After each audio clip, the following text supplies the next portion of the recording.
உங்கள் முன்னால் நிற்கிற உங்கள் மகன் சீமான் யார்? முதலமைச்சர் வாரிசா? அவர் போன பிறகு நான் வர, நான் போன பிறகு மண் வர? இல்லை.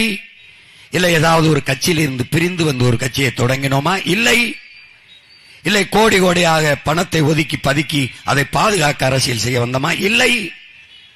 பிறகு எதற்காக வந்தோம்? லட்சக்கணக்காக என் இனத்தை கொன்று குவித்த போது அந்த பிணத்திற்கு இடையிலே பிரசவிக்கப்பட்ட பிள்ளைகள் நாங்கள்.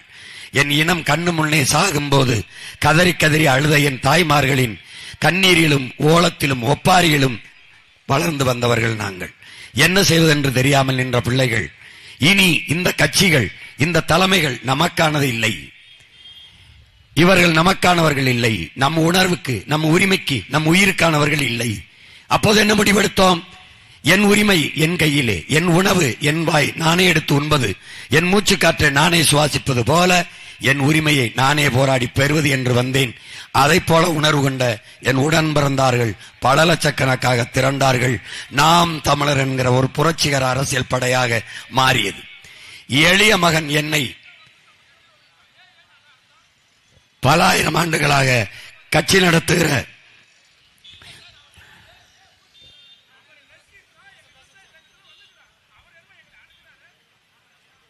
ஐயா, ஐயா அமைதியா இருங்கய்யா, கேளுங்கய்யா, கேளுங்க.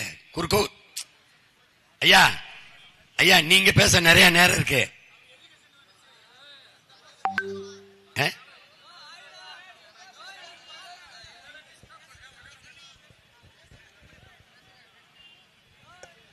உங்களுக்கு நிறைய நேரம் இருக்கு, எனக்கு நேரம் இல்லை. கொஞ்சம் அமைதியா இருங்க. அந்த சூழலில் தான் உங்கள் பிள்ளைகள் என்ன செய்வதென்று தெரியாது புலம்பிக் கொண்டு இருக்காமல், இழந்துவிட்ட உரிமைகளை பிச்சை கேட்டு பெற முடியாது, போராடித்தான் பெற்றாக வேண்டும் என்ற போதித்த புரட்சியாளர் அண்ணல் அம்பேத்கரினுடைய புரட்சி மொழியை உள்வாங்கி 1000 ஆண்டுகள் நாம் அடிமையாக இருப்பதை விட ஒரு நொடியேனும் சுதந்திரமாக வாழ்ந்து சாவது மேலானது என்ற அந்த அறிவாசானின் தத்துவத்தை உள்வாங்கி உங்கள் பிள்ளைகள் இந்த தமிழ் சமூகத்தின் உரிமை மீட்க, அவர்களுடைய எதிர்கால பாதுகாப்பான நல்வாழ்விற்காக ஒரு வலிமை மிக்க அரசியல் படையை கட்ட வேண்டும் என்று வந்தோம்.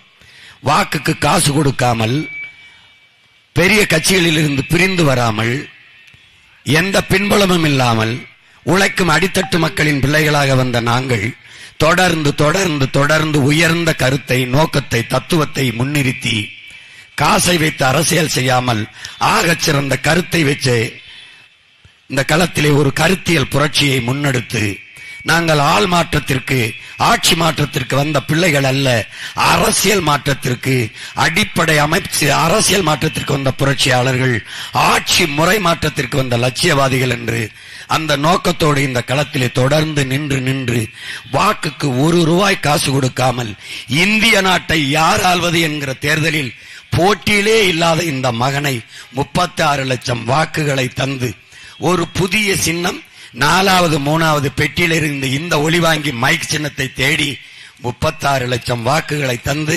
தனித்த பெருத்த அங்கீகாரம் பெற்ற ஒரு கட்சியாக என் மக்கள் மாற்றி இருக்கிறார்கள், உயர்த்தி இருக்கிறார்கள் என்றால் எங்கள் மீது அவர்கள் வைத்திருக்கிற நம்பிக்கை, நாங்கள் எங்கள் மக்கள் மீது வைத்திருக்க பேரன்பும் பெரும் பற்றும்